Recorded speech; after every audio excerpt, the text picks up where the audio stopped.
Los misteriosos sonidos del océano, ¿qué son y de dónde vienen?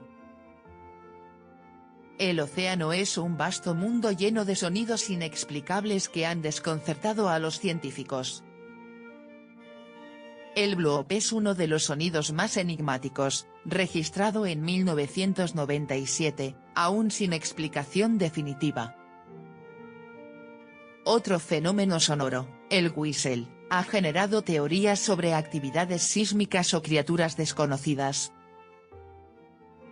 Las teorías varían desde actividad tectónica hasta la existencia de seres marinos nunca vistos.